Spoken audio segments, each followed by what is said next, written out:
Welcome back guys. A short while ago I went over this theory which goes over the possibility of Ventus being part of the Dandelions. I actually found this theory on Kingdom Hearts Insider by user Kairabook, and about this theory guys, something got released very recently, and I believe that it hints us even more towards the possibility of Ventus actually being part of the Dandelions. So yeah, with that being said, let's get right into it. Okay, in my last two videos I talked about the final episode and the special episode of Kingdom Hearts Key. In the special episode, it was revealed that the player has been dreaming this whole time. The Keyblade War, what we saw in the cutscenes, was a dream this whole time. Ever since the player found out about the Dandelions and Skuld wanting to join them, dreams kept happening. Now here's where things got a bit more complicated. In the secret episode, or the special episode, whatever you want to call it, we see Maleficent. She mentions Sora and the gang. Okay, Maleficent met Sora in Kingdom Hearts 1. I believe that the cutscene with Maleficent takes place in the present, or future. I mean, why would she mention Sora and the gang? Anyways, to keep things short, I believe that Maleficent is in the realm of sleep.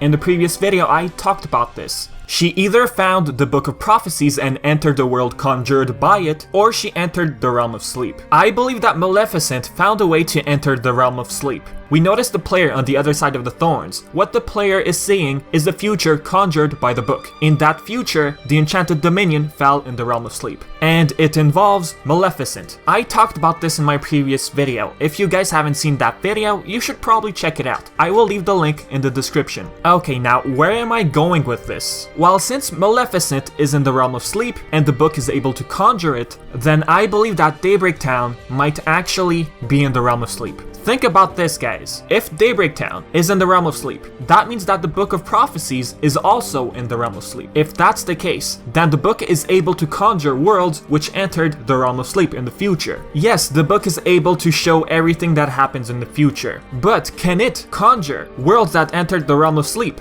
in the real world? That we don't know. This whole talk about finding the truth, the outside world, Maleficent, the thorns, Maleficent mentioning Sora, I believe there's some sort of connection, and this connection could lead us towards the possibility that Daybreak Town is in the realm of sleep. Alright, back to the point of this video. Very recently, Nomura revealed that the character we see in the 3rd anniversary key art of Kingdom Hearts Key is actually Ventus. A lot of people thought that that might be Roxas, but from the beginning, I knew that that would be Ventus. So there you have it folks, that's Ventus, not Roxas. About these key arts, they usually have characters from specific games. The first one had Kairi, Riku, Sora, and Kairi, okay. The second one had Sora, Kairi, Nominate, and Roxas. Alright. The third one, Sora, Riku, Kairi, okay, we're used to it. But we noticed Ephemera and Skuld. Kairi, okay, Kairi is usually in these key arts. But what about Ephemera and Skuld? Okay, we noticed Ventus in the back. He's probably gonna wake up in Kingdom Hearts 3. Okay, it makes sense. But usually, these key arts only feature Sora, Riku, Kairi overall. Why suddenly add in Ephemera and Skuld? Is there a meaning to this? Think about this guys. Could Ephemera, Skuld, and Ventus have been a trio back in the day? The Kingdom Hearts series is known for having a bunch of trios. Aqua, Terra, Ventus, Sora, Riku, Kairi,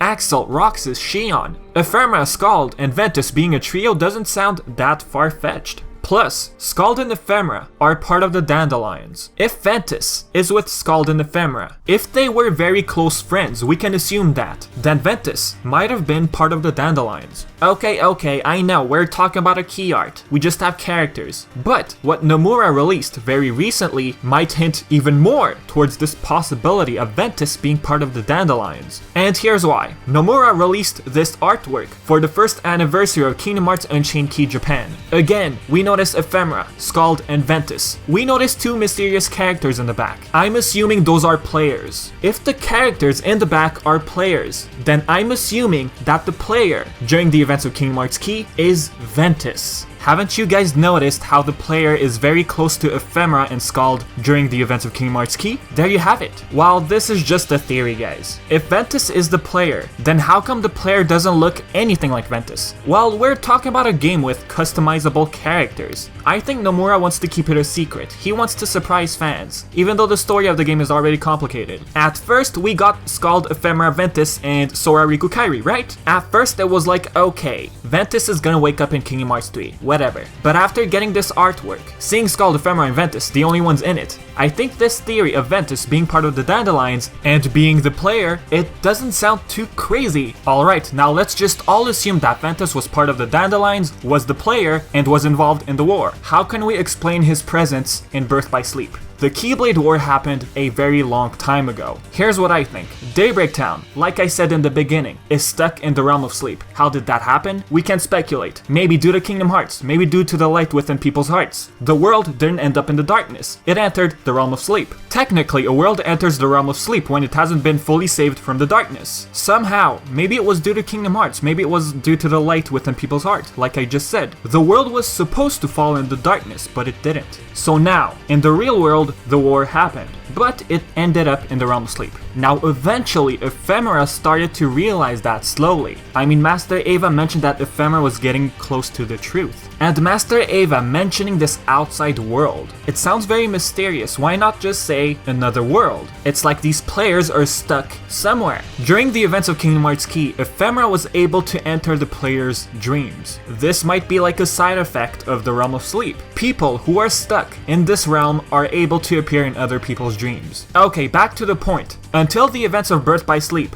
Daybreak Town has been stuck in this endless loop of dreams. All the players in that world kept experiencing the same thing over and over again. Out of all players, one was able to enter the outside world, aka the real world. And the player that was able to escape was perhaps Ventus. And where did he end up? He ended up in the outside world, of course, but in the future. I've been thinking of something, guys. What if Skuld and Ephemera are from the real world? What if they never existed in the past? What am I trying to say? Well, maybe Skuld and Ephemera eventually realized that Daybreak Town still existed in the realm of sleep. How would they even enter this realm? Let's just say they found a way. The same can be said for Maleficent. But the way Skuld was acting and interacting with the player, it seems like she did exist in the past. Or what if both Skuld and Ephemera were acting this whole time? You know, just to blend in. But I don't know, that probably sounds a bit too far-fetched. Let's just stick to Skuld and Ephemera existing in the past and during the war. Now, if Ventus was able to escape the realm of sleep, what about Skuld and Ephemera? I'm pretty sure they found a way to enter the outside world, and probably ended up in the future as well, just like Ventus. If that's the case, then we might perhaps see Skuld and Ephemera in Kingdom Hearts 3. A lot older though, unless they were asleep just like Ventus this whole time. If we do see Skuld and Ephemera in Kingdom Hearts 3, then this might explain why we see them in the third key art. Okay, now I don't know if you guys remember this, but during the credits scene, well, after the credits, in Kingdom Hearts Key, we get this. When you wake up, what kind of world will you find yourself in? Will the world reflected in your eyes be the world you wished for? The one who will decide, that is you. What if we take this and apply it to Ventus? When he escaped the realm of sleep, what he wished for was to end up in Daybreak Town, the actual world. Well, he ended up in the Keyblade Graveyard instead. Let's assume that. Maybe the Keyblade Graveyard was close to Daybreak Town. Some believe that Daybreak Town turned into the Keyblade Graveyard. However, during a cutscene in Kingdom Hearts Key, we noticed the Keyblade wielders gathering around. They're in the Keyblade Graveyard. They haven't started fighting yet, so how can the Keyblade Graveyard be Daybreak Town fully destroyed? Unless they started fighting a while ago. But I don't think so. Now, can this explain why we see the Keyblade Graveyard in Ventus's Dive into the Heart? I mean, usually in Dive into the Hearts, the backgrounds are usually homeworlds. Since the Keyblade Graveyard is related to Daybreak Town, could it also be another hint that Ventus originally existed in Daybreak Town? About that, in Birth by Sleep, Ventus was trying to fight these Neo-Shadows in the Keyblade Graveyard. Not only that, the darkness from his heart was extracted in the Keyblade Graveyard, and that created Vanitas. Now the Dive into the Heart, which features both Vanitas and Ventus, we see the Keyblades in the back. It could simply be a reference to the Keyblade getting forged. So the backgrounds we see, they might simply be references to the events of Birth by Sleep. Maybe there's more to them. Maybe they have this connection to Ventus existing in Daybreak Town. Here's another thing. Could this explain why Xehanort picked Ventus as his first vessel? It didn't work out, but that was his initial plan. Perhaps Xehanort knew that Ventus originally existed in Daybreak Town, and he knew that he was involved in the war. Xehanort was probably fascinated by the fact that Ventus survived the war. Maybe at first, Xehanort thought that Ventus's darkness is what kept him alive, and that caught his attention. However, later on, Xehanort realized that Ventus was just too weak. And about that, guys, Ventus does look weak during this cutscene. If he was involved in the war, surely he was very skilled. What happened? Maybe, once he escaped the realm of sleep, he lost his memory. He had to restart from the whole beginning. I don't know if you guys noticed this, but Ventus, in the key art and in the artwork, he doesn't have his armor. In the cutscene in Birth by Sleep, in the Keyblade Graveyard, he also doesn't have his armor. Could this be another hint towards the possibility of Ventus existing in Daybreak Town? What do you guys think about this theory? Tell me what you think in the comment section. So yeah, this is pretty much it for the video, guys. As usual, I've been Vivi, and thanks for watching.